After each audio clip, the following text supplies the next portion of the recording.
केंद्र सरकार और राज्य सरकार जो योजना घरे घरे तिरंगा यही योजनार आज गोटे कार्यक्रम थिला। आज आमर समस्त स्कूल विद्यालय छात्र छात्री माने जातीय पताका धरी गोटे रैली करते से पाखापाखि 500 टू 600 छात्र छात्री जोग देते आमर सब कलेक्टर ऑफिस पाखु आरंभ हो इंडोर स्टेडियम पर्यंत आसाला। टाउन मध्य विभिन्न गली अतिक्रम करथिला।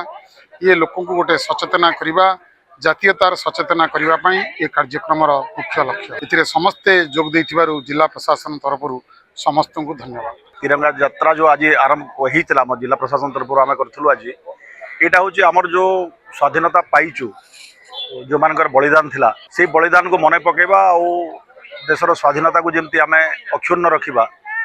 आमर जो छोट छोट पिला माने आसते से आम देश को केमती भल पाइबे देशर एकता केमती बजाय रहिबो से विषय में अवेयर करने आमर जनरल हूँ यार उद्देश्य। सारा भारत वर्ष रे आज तिरंगा यात्रा माननीय यशस्वी प्रधानमंत्री नरेंद्र मोदी का आह्वान क्रमे सारा भारत वर्ष रे आयोजन करा जाउची। तेणु पूरा पल्ली प्रत्येक जिला हेडक्वार्टर प्रत्येक ब्लॉक हेडक्वार्टर प्रत्येक पंचायत स्तर रे एवं प्रत्येक घरे घरे तिरंगा केमती पहुँचो तापाई व्यवस्था है। आज देवगढ़ जिला प्रशासन तरफ आयोजित तिरंगा यात्रा रे आम समस्त सामिल थिलु एवं आज बहुत उत्साह और उद्दीपना मध्य ये कार्यक्रम होता एवं सारा सहर परिक्रमा करी आज इंडोर स्टेडियम ठारे रैली पहुँची एवं तिरंगा यात्रा खाली स्वाधीनतार प्रतीक नुहे आम समस्त साहस एवं एकता एवं समस्त को विकास धारा सामिल करिवार माध्यम है